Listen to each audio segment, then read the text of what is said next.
उन्हाळ्यात हिरवा भाजीपाला महागही होतो आणि उन्हाची उष्णता एवढी असते की पटकन सुकला जातो. तर तो आपण फ्रीजमध्ये स्टोअर करण्यासाठी इथं सर्व या भाज्या ज्या आहेत ती सेपरेट करून घेऊ. इथं मी एक एक भाजी जी आहे ती वेगळी करून घेते. इथं मी भेंडी काढून घेतली साईडला. तसंच आता बाकीच्या भाज्या देखील साईडला काढून घेणार आहे. आता इथं मी सर्व बटाटे जे आहेत ती साईडला काढलेले आहेत. आणि आता ह्याच्यामधून आपण वाटाणाच्या शेंगा ज्या आहेत त्या सर्व अजून साईडला काढू, ह्याच्यातून निवडून.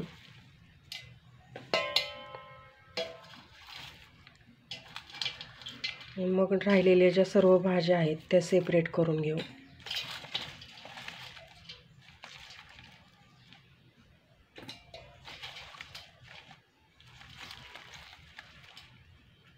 असं सर्व आता हे वाटाणा मी साईडला काढून घेते.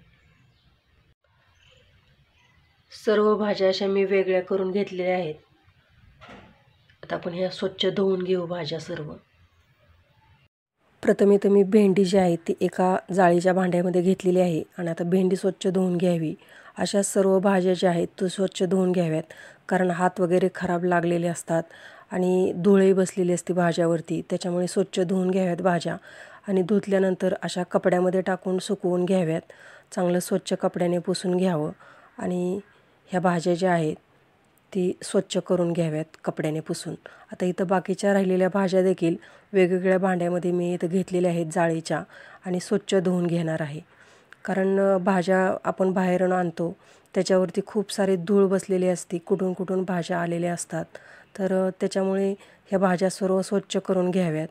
हा व्हिडिओ तुम्हाला थोडा जरी आवडला तर व्हिडिओला लाईक करा, शेअर करा आणि चॅनलला सबस्क्राईब करा अशाच छान छान रेसिपीज आणि व्हिडिओज पाहण्यासाठी.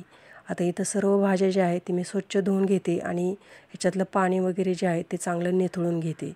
अशा सर्व भाज्या स्वच्छ धुवून घ्याव्यात आणि त्याच्यातलं पाणी चांगलं निथळून द्यावं.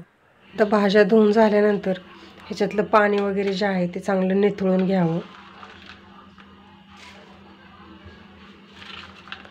त्याच्यासाठी पाणी निथळण्यासाठी भाज्या ह्या गवार मिरची जी आहे दुसऱ्या भांड्यात काढून घ्यावी आणि याच्यातलं पाणी जे आहे ते सर्व निथळून घ्यावं.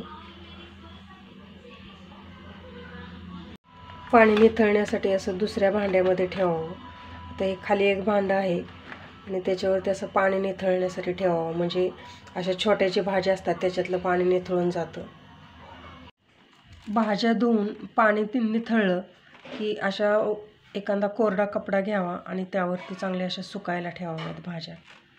त्यातलं पाणी जे आहे ते चांगलं कोरडं झालं पाहिजे, तरच आपल्या भाज्या जास्त दिवस या उन्हाळ्यात देखील टिकतील. पाणी जर राहिलं तर भाज्या खराब होतात, म्हणून पाणी पूर्णपणे निथळलं पाहिजे. त्याच्यासाठी अशा कोरड्या कपड्यावरती, कॉटनच्या कपड्यावरती अशा भाज्या सुकायला ठेवाव्यात. अशा भाज्या एकदम आणल्या की अशा सुकायला ठेवाव्यात स्वच्छ धुतल्यानंतर कोरड्या कपड्यावरती. आता चांगलं ह्याच्यातलं पाणी जे आहे ते चांगलं सुकून द्यावं. आता उन्हाळ्यात ह्या भाज्या फॅनच्या हवेखाली अगदी अर्ध्या तासात देखील सुकतात. अशा भाज्या सुकवून घ्याव्यात. इथं मी हा मटार जो आहे ओला मटार तो व्यवस्थित नीट करून घेतलेला आहे आणि एखाद्या डब्यामध्ये भरून असा मटार हा स्टोअर करू शकता फ्रीजमध्ये. डब्याला असा एखादा पेपरचा जो आहे तो तुकडा लावून घ्यावा आणि त्याच्यामध्ये पॅक करून हा मटार जो आहे तो फ्रीझरमध्ये ठेवून द्यावा. हा जास्तीत जास्त दिवस जो आहे तो टिकतो मटार, अशा पद्धतीने जर स्टोअर करून ठेवला तर. त्याला झाकण वगैरे लावून हा मटार जो आहे तो व्यवस्थित पॅकिंग करून फ्रीझरमध्ये ठेवून द्यावा. देखील मी अशी कट करून घेतलेली आहे, डब्यात भरून ठेवलेली आहे आणि ह्याच्यामध्ये पण पेपरचा तुकडा वगैरे टाकून ही गवार जी आहे ती स्टोअर करून ठेवावी. ह्याची मला उद्या भाजी करायची आहे, त्याच्यामुळे मी त्याच्यामध्ये पेपर वगैरे टाकलेला नाही आहे. त्याच्यानंतर ह्या हिरव्या मिरच्या ज्या आहेत त्याचे देठ वगैरे काढून ह्या स्टोअर करून ठेवाव्यात. देठ काढल्यामुळे आपली हिरवी मिरची आहे ती लवकर लाल पडत नाही, लाल म्हणजे तयार होत नाही हिरवी मिरची, म्हणून अशी देठ काढून ठेवावी हिरवी मिरची. डब्याला असं एखादा प्लॅस्टिकचा डबा किंवा स्टीलच्या ह्याच्यामध्ये ही मिरची जी आहे ती स्टोअर करून ठेवावी.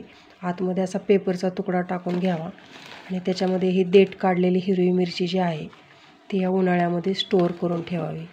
जास्तीत जास्त दिवस जी आहे ती हिरवी मिरचीची स्टोअर केली जाते. अशा पद्धतीने मिरच्या ज्या आहेत त्या फ्रीजमध्ये ठेवून द्याव्यात पॅक करून.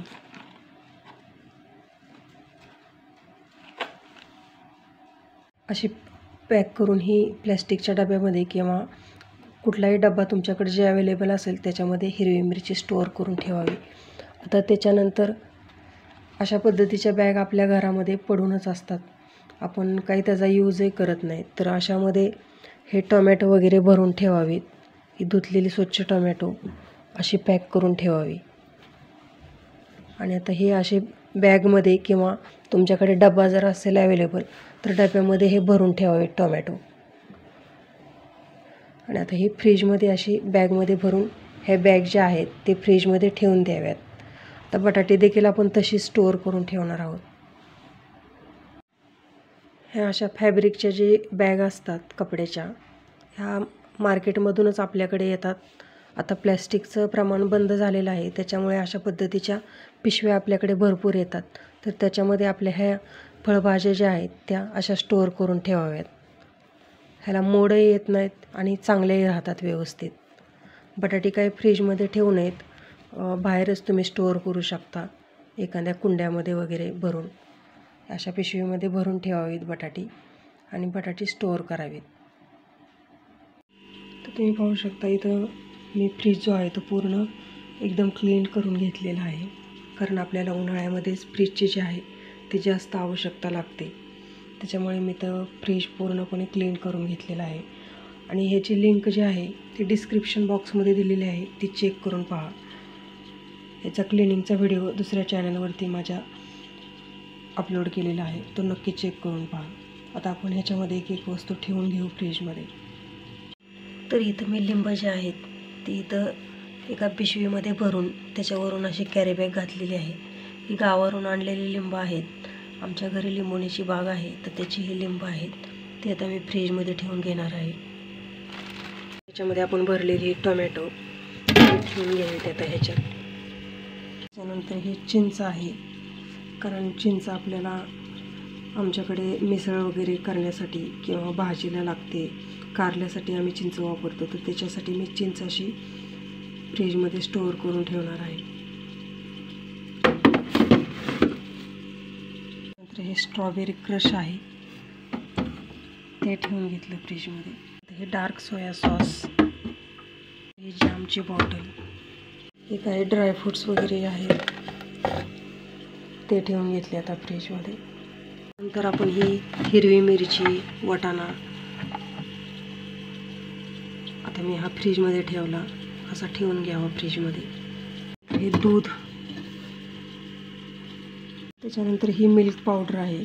मिल्क पावडर देखील फ्रीजमध्येच ठेवावी, म्हणजे चांगली राहते आपली मिल्क पावडर, खराब वगैरे होत नाही, म्हणून मिल्क पावडर फ्रीजमध्ये ठेवावी. कोकम सरबत आहे, आता उन्हाळ्यात लागतं तर ते देखील फ्रीजमध्ये ठेवून घेते मी. त्याच्यानंतर हे वेगवेगळे प्रकारचे सॉस आहेत, soya sauce, red chilli sauce, Schezwan चटणी, ते देखील आता मी फ्रीजमध्येच ठेवून घेते, असं म्हणजे खराब वगैरे होत नाही. त्याच्यानंतर हे पीनट बटर आहे, ते देखील आता फ्रीजमध्ये ठेवून घेते मी. अशा सर्व वस्तू ज्या आहेत ज्या फ्रीजमध्ये ठेवायच्या त्या फ्रीजमध्येच ठेवून घ्याव्यात. ज्याची काही आवश्यकता नाही फ्रीजमध्ये ठेवायची तशा वस्तू फ्रीजमध्ये ठेवू नये. ज्याची आवश्यकता आहे त्याच वस्तू फ्रीजमध्ये ठेवाव्यात.